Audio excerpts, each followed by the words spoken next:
സംസ്ഥാനത്ത് വിവിധ തദ്ദേശ സ്ഥാപനങ്ങളിലേക്ക് നടന്ന ഉപതെരഞ്ഞെടുപ്പുകളിൽ UDFന് നേട്ടം. സിറ്റിംഗ് സീറ്റുകളിൽ LDFനെ പരാജയപ്പെടുത്തി 3 പഞ്ചായത്തുകളുടെ ഭരണം UDF പിടിച്ചു.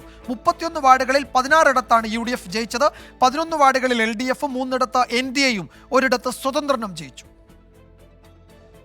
പാലക്കാട് തച്ചമ്പാറ, ഇടുക്കി കരിമണ്ണൂർ, തൃശൂരിലെ നാട്ടിക പഞ്ചായത്തുകളിലാണ് LDFന് ഭരണം നഷ്ടമാവുക.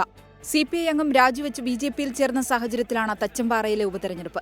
കരിമണ്ണൂർ പഞ്ചായത്തിലെ പന്നൂരിലും നാട്ടികയിലും LDF സിറ്റിംഗ് സീറ്റുകളിൽ UDFന് ജയം. ഇതോടെയാണ് LDF ഭരിക്കുന്ന പഞ്ചായത്തുകളിൽ ഭരണമാറ്റത്തിന് വഴിയൊരുങ്ങിയത്.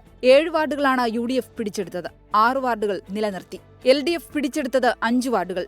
5 വാർഡുകൾ നിലനിർത്തി. വിഭാഗീയത രൂക്ഷമായ കായംകുളം പത്തിയൂരിൽ UDF അട്ടിമറി വിജയം നേടി.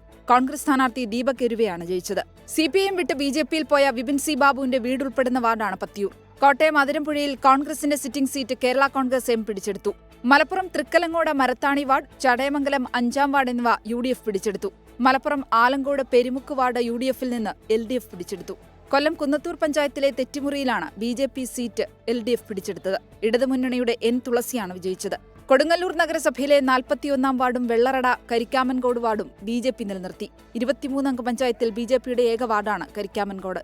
തെരഞ്ഞെടുപ്പ് നടന്ന 31 വാർഡുകളിൽ 16 UDF വിജയിച്ചപ്പോൾ 11 വാർഡുകളിൽ LDFും 3 NDA സ്ഥാനാർത്ഥിയും ജയിച്ചു.